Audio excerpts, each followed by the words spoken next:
All right, how you doing? I'm Bo Passen. I'm with the Florida Association of Building Inspectors and also ASHI certified inspector as well. I'm going to talk about the exterior of this house.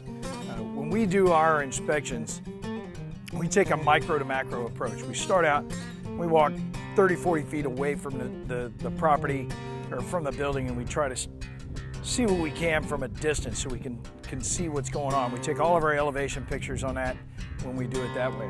We know big safety items, pool enclosure stuff, that sort of thing, grading and drainage, a lot of times we'll do at that point. We're going to talk about some of that stuff more in depth as we go. We're going to start out, this house is a concrete block CMU with a fiber cement board veneer.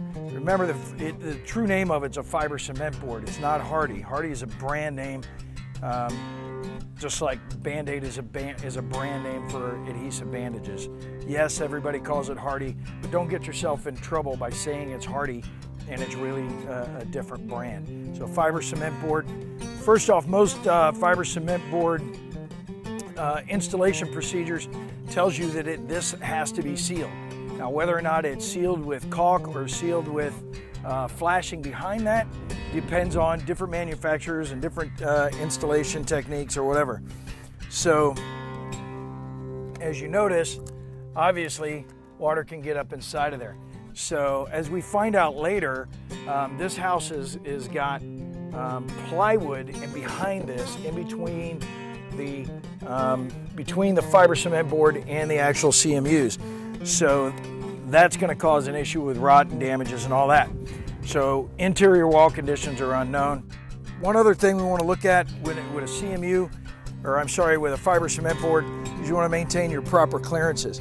Here you can see we've got about 8 inches of clearance, 7.5. So that is above the minimum of 6 inches, so we're in good shape here. Here at the main entry door, it is somewhat protected by this overhang, but you can see it's not sealed underneath this threshold. Water can get up underneath there and cause problems on the inside, so you want to have that sealed under that threshold. All right, so one of the things we notice here is you got these pillars here in the front. They're offset hanging over the slab. You got some wood damage, you got some rot. When you reach up under here, you put your inspection mirror under here, you can see that the actual pillar itself is fully supported on the slab, and this is just a veneer that's around here. It's kind of goofy looking, it's kind of unsightly, but it's really not a structural issue because it is properly supported by the slab. Over there we talked about the gap at the bottom, the clearance for the fiber cement board to grade. So here if you look, obviously it's way too close, it's way inside of 6 inches. Now here in Florida, the clearances are a little bit different. It's 6 inches to grade, and it's 4 inches to a surface, to concrete or pavers or whatever. And the IRC, I believe that is 1 inch. So it's going to be different in different zones. So check your zone to make sure you know which one is applicable to your area.